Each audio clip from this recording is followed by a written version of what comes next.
Hi, welcome to the Yoga Pantry. Today's how-to is Adho Mukha Svanasana.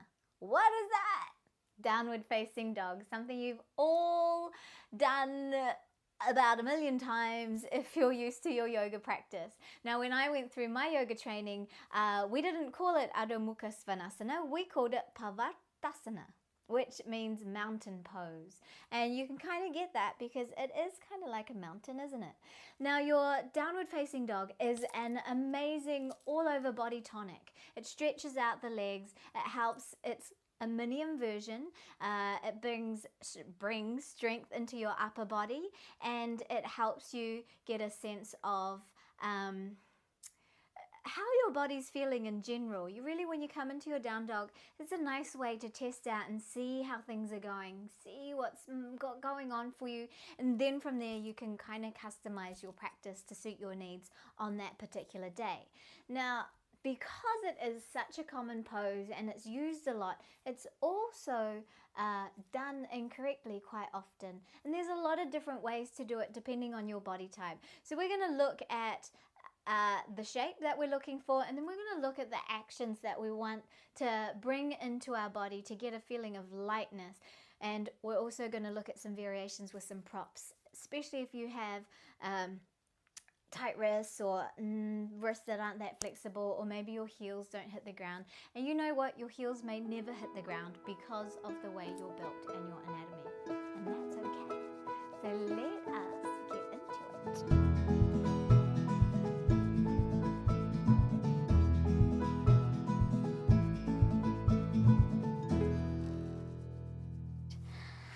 First of all, the thing that I always wanted to know when I first started my yoga practice and I was coming into downward facing dog is how wide should my hands and my legs be? Like, what is the distance?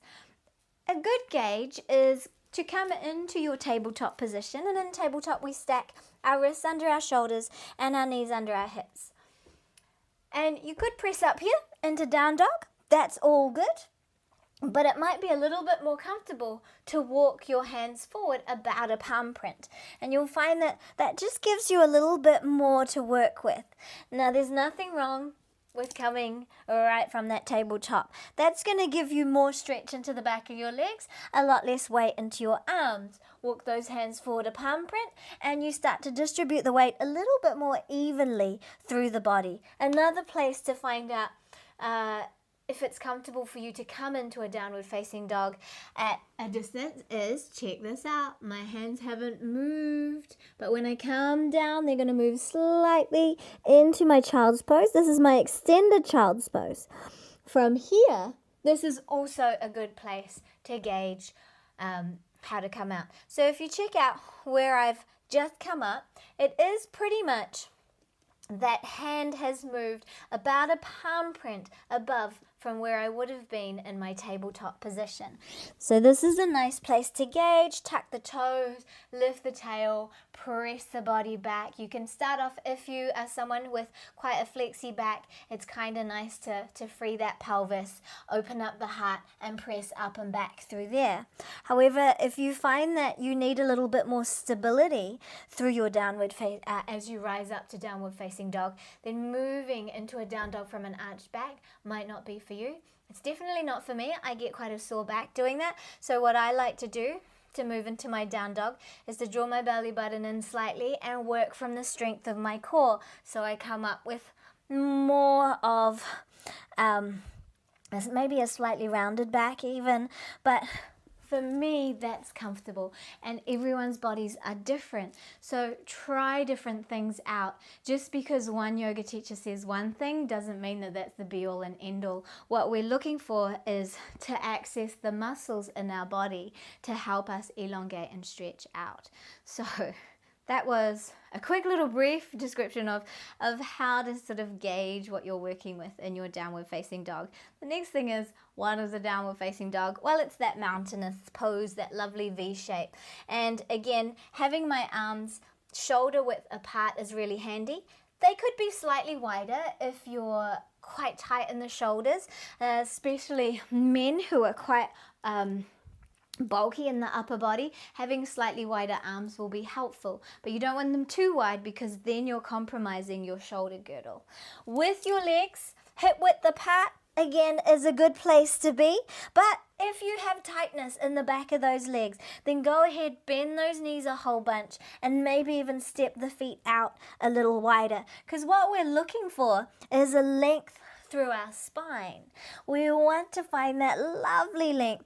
So in my full downward facing dog, luckily for me, I have quite mobile ankles, so I can get my heels to the floor. That's no biggie if you can't. My arms, I like them shoulder width apart, and so that I make sure that I am strong through the shoulders.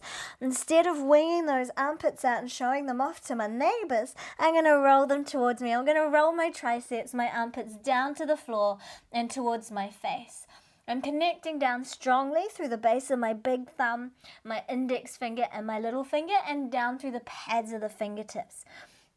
It's really important that you do have that connection down through this side of your hand, because as you press down through the inside of the hand, you start to activate the line up through the inner arm, and then as you roll those armpits towards you, notice your hand will want to pop open. So as we press down, we get the sense of the spiraling right through the arm and this lovely stretch through the back of the body. It means that you have activated the muscles in your back, you're protecting your shoulder girdle, and you're working some strength. And as you press the floor away from you, you're also taking the strain out of the wrists. So naturally the arms will wing out and there'll be all this weakness out through here. We want to roll those elbows towards themselves, roll your armpits in towards you and down to the floor. Press your forearms away from you and connect down through the thumb and the index finger. That's our upper body, right? We want to relax the head and neck. There's no tension here. We're not trying to press ourselves anywhere. We're just relaxing and we're working some energy in the upper body, building that strength there. For the legs, you can try to draw those heels down, but again, you want to watch out with where the tightness is. Think about rolling your inner thighs inwards and energizing those quadriceps up towards your hips, lifting your knees. Thinking about lifting the front of your feet to help your heels come down to the ground. If you can try to peel the toes up, but that might not be possible for you if you are actually already on your toes. But as you think about pressing your the front of your thighs and your shins into the back of your body. Continue to roll those armpits in towards you. Lengthen your spine and shine your sit bones to the sky. You'll start to feel that down dog really working for you. And that's a lot to think of. So you can just choose one at a time until your body starts to build the memory. See how it feels for you. See if things open up. See if things feel comfortable and lengthened. And play around with that.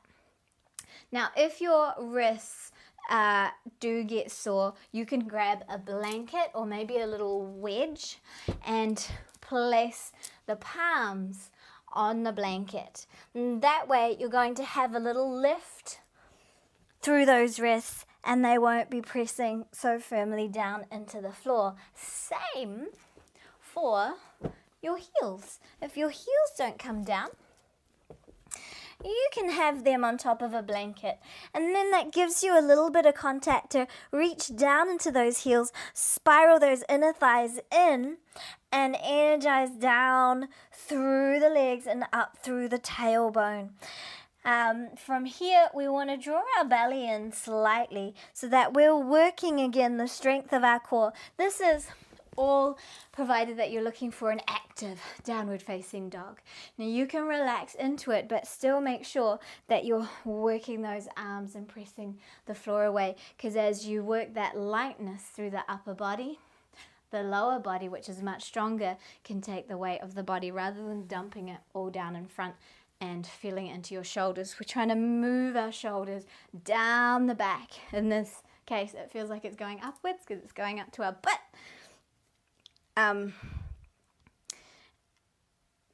lost my train of thought. Let's come back to the blanket.